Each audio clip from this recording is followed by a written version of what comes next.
You know that feeling, right? That kind of creepy, kind of magical moment when you type just a couple of letters into Google and boom, it finishes your thought. It really does feel like it's reading your mind, but what's actually happening behind the screen? So, is it some kind of digital psychic? Is it magic? Or is it something else entirely? Well, today, we're gonna pull back the curtain on the tech that makes Google's predictions feel so unbelievably accurate. And look, this isn't just a feeling. Check out this real-life example from a Reddit user. They're playing a game, they see an obscure card, and they haven't searched for it before. They type a single letter, just E, and Google instantly suggests errant street artist. How on earth is that even possible? Well, it's not a lucky guess. The system is working exactly like it's supposed to. So let's break down how. To get to the bottom of this magic, we've got to start with the fuel that makes the whole engine run, and that fuel is data. More specifically, it's your data, which comes together to form your own unique digital fingerprint. It all starts with the stuff we just hand over every single day without a second thought. I mean, think about it. Every search you make, every YouTube rabbit hole you fall down, every place you look up on maps. If you use Android or Chrome, it's even your app usage and your entire browsing history. On its own, each little click seems pretty harmless, right? But here's the thing, when you put all those harmless clicks together, Google isn't just seeing a bunch of random actions. It's building this incredibly detailed profile, this digital fingerprint that is uniquely you. It connects your habits, your interests, your location, even things like your age and your gender. And this is the part that's so important. The system gets the context. It doesn't just see a search for coffee. It sees you searched for coffee at 8 a.m. on a Monday near your office. It connects all those dots.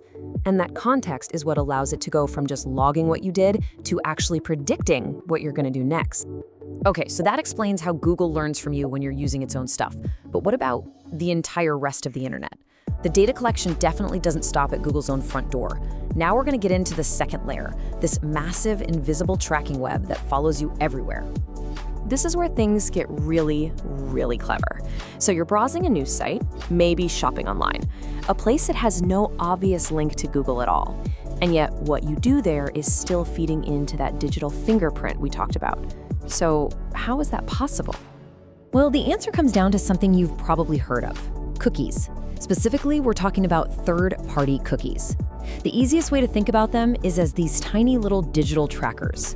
Services like Google Ads can place them on your browser, and these little trackers allow Google to recognize you and follow you as you hop from one website to the next.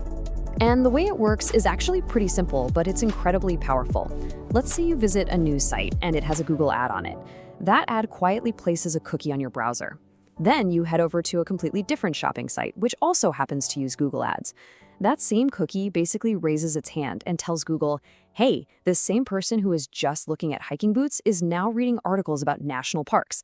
And just like that, your profile gets a little bit richer. The sheer scale of this is, well, it's staggering. Some studies found that the average person online comes across more than 11,000 of these third-party trackers in just a single week. It's this huge invisible web, all working in the background. And, you know, it's not just about ads. A lot of other things we see every day also feed this system. You know those I'm not a robot boxes? That's reCAPTCHA, and it's owned by Google. Those handy sign in with Google buttons? They report back. Even an embedded YouTube video on someone's blog can have these trackers. All right, so we've seen the fuel, this almost unimaginable amount of data. So now let's take a look at the engine. How does Google's algorithm actually turn all of that raw data into those predictions that feel, well, kind of psychic? This really gets to the heart of it.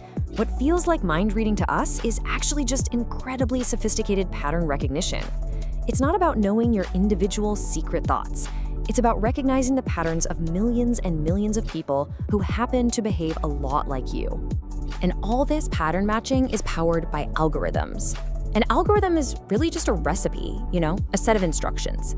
Google's is just a ridiculously complex one.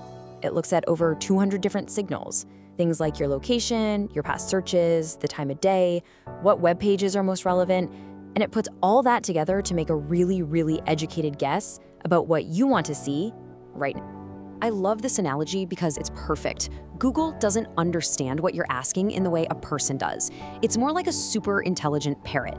It has listened to literally billions of human conversations and searches, and it's gotten amazing at just predicting what the next most likely word is. It isn't thinking, it's just predicting. And that is exactly how it knew Errant Street Artist. It saw the pattern from millions of other gamers and just guessed the most probable next phrase.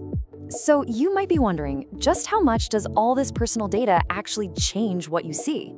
The answer might surprise you.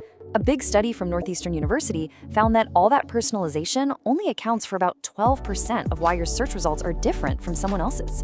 The huge majority, over 88%, still comes down to standard things like how relevant a page is. So yeah, it's a big piece of the puzzle, but it's definitely not the whole story. So now that we've seen how it all works, we have to ask the biggest question of all. Why? Why build this absolutely massive system in the first place? Well, it all comes down to the fundamental trade-off that basically powers the entire modern internet. I'm sure you've heard this phrase before, and it really does nail the dynamic perfectly. We don't pay for Google's services, right? They're free. And that's because Google's real customers aren't us. They're advertisers. The advertisers are the ones who pay Google for access to our attention. And all this data makes it possible to serve up an ad at the exact right moment. And that's the central conflict, isn't it? On the one hand, we get all this amazing stuff for free. It's convenient, it's fast, it's super helpful. But on the other hand, you have some very real concerns about privacy, about getting stuck in filter bubbles where you only see what the algorithm thinks you want, and, the simple fact that you're the target of a giant advertising machine. Now, the most important thing to remember in all of this is that you're not powerless. Not at all. This isn't just something that's happening to you.